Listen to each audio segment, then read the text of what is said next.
Hi guys! Magandang gabi. Welcome back po dito sa Gandara SRU channel for Showbiz Update. Andito na naman nga po akong muli nagbabalik.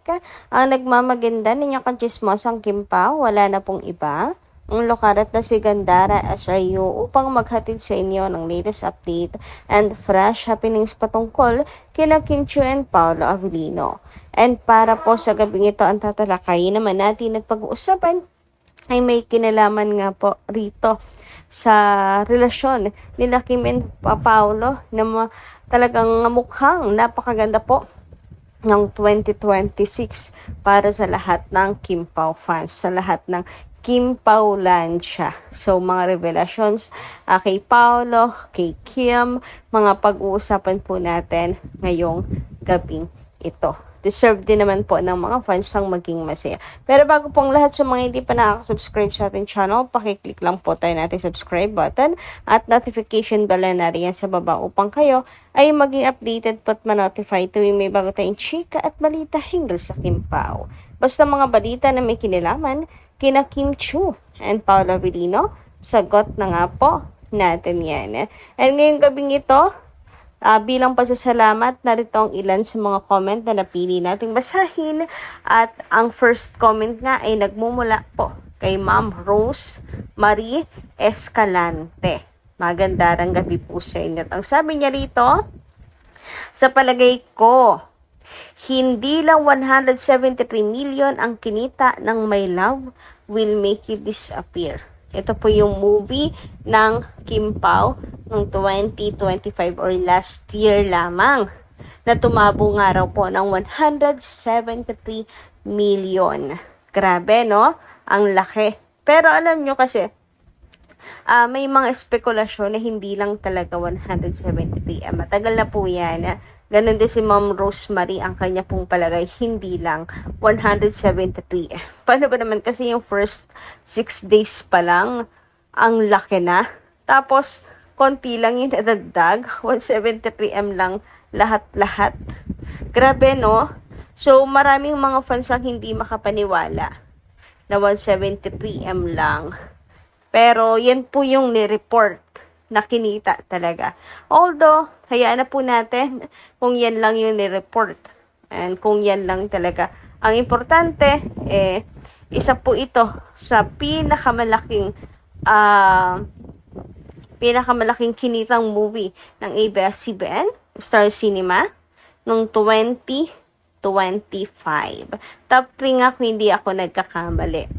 Sa samantala, dumako naman po tayo dito sa comment ni Leoncia Talian. Miss Leoncia, magandang gabi and shout out, Happy New Year na rin po sa inyo. Sabi niya rito, he just read Paulo's love life history. He had been related to several women, the most serious of which were LJ and Jody. There were talk of marriage but none was done. Actually, on the other hand, Kim had been related to Kim had been honest and loyal but betrayed just the same cause the two men maybe were weak to resist temptations or maybe had found a greener pastures on the new relations. I have been a Kimmer since Kim won the PBB and observed that there were several shooters, politicians, actor, billionaires. But Kim never had given false hope to everyone or to anyone whom she does not feel anything. Hope Paolo at this stage does not hurt Kim or otherwise he let Kim free so she can find someone who truly loves her. Please, Paolo, don't hurt Kim. In case you both truly love each other, congrats. Praying for a happy togetherness siguro po forever. So, ayan, napakaganda ng comment ni Ma'am Leoncia Talian.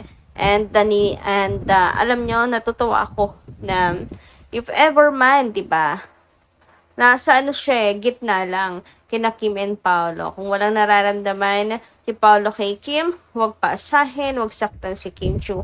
Ganon din si Kim kay Pao. And kung silang dalawa naman daw, sabi ni Ma'am siya, congratulations. Kasi yan ang gusto natin para po sa dalawa talaga. Yung hindi sila masaktan parehas, at the same time, ang magkatuluyan silang dalawa. Samantala, sabi naman dito sa next comment natin, mula kay Ma'am Norma Dayag, magandang gabi. Good AM Gandara. Wow! Very nice updates for Kim Pao. This 2026, although they are in a vacation, where is Aki? Si Aki nasa Baguio ba't iniwan? Meantime ng Kim Pao. Gandara, if it is legit na nagpakasal na sila, no worries.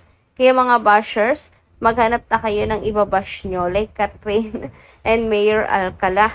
Otherwise, to DJ and Kayla Estrada and Econin para uminit yung tandem nila. Sa Kim Pao, no need na kasi almost foremost sila na lang ang laman ng social media at higit sa lahat, sila ang inaabangan ng tao. God bless them both. Akala ko naman talagang nag-spread kayo ng hatred. Ma'am Norma Dayag. Muntik na uminit yung ulo ko. Sa 2026, paano ba naman nag-re-recruit ng i-bash ay kung sino-sinong love teams, etc. Ganyan. Kasi hindi maganda yun, di ba? Pero for good naman daw pala para uminit at pag-usapan naman sa social media. So, for good naman siya. So, okay na rin yun.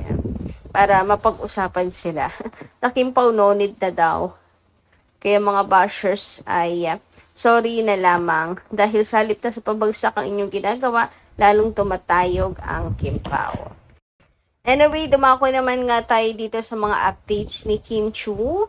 Ayan, grabe. Mga palapag ni Kimi from January to December na updates niya para sa paninimula po ng taong ito. So, ito yung mga memories niya, siguro mga important na nangyari sa buhay niya sa bawat buwan ng December. And isa po rito, nakaagaw ng pansin. Grabe, napaka-espesyal ng mga ano na to para kay Kim Chu. Siyempre sa My Love Will Make It Disappear noong February, nung birthday niya, at the same, nung Valentine's Day pala.